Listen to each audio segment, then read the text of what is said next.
Welcome to Brain Vision. Problem 7.49, we're helping a circus performer construct a new spring cannon for him to do acrobatics or something with. I'm not sure what you call it. Anyway, this will have a spring with a spring constant of 1,100 newtons per meter.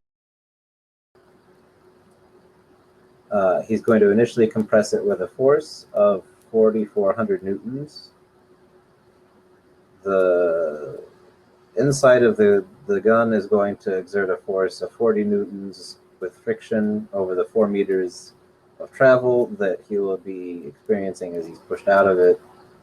It starts from rest, and we want to find how fast he's going when he exits the gun 2.5 meters above where he started. So this is a conservation of energy problem. Is just a little bit involved, but nothing that we aren't prepared to do. So in order to use the conservation of energy, of course, we're first going to want to know what the energy stored in this spring is, which requires knowing how far it's compressed. So the compression of the spring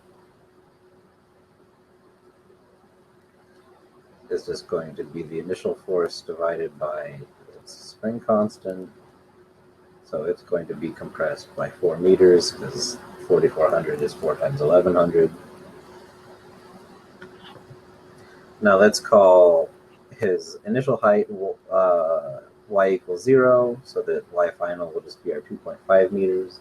And we can write out our conservation of energy equation now. So we know that the initial potential, kinetic, and then other work done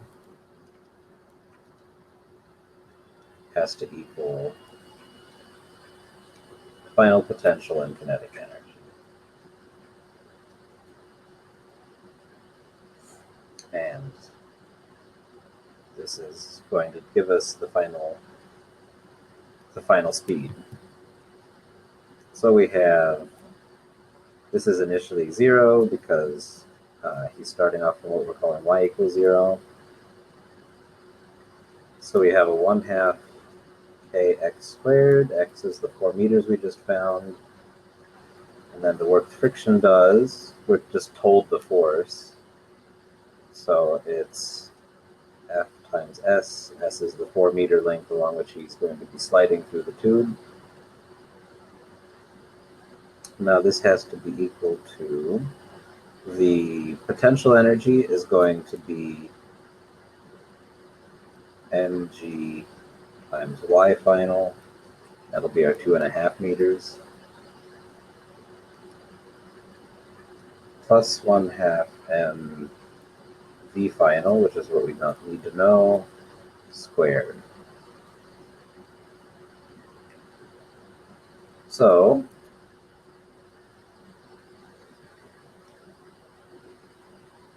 we just solve this for v final. We will get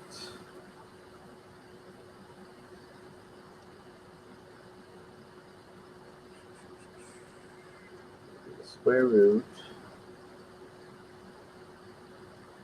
So we need to move this over here, multiply everything by 2, and then divide by m before taking the square root. So I have 1 over m here, say. So we'll have k x squared minus 2 fs minus m gyf.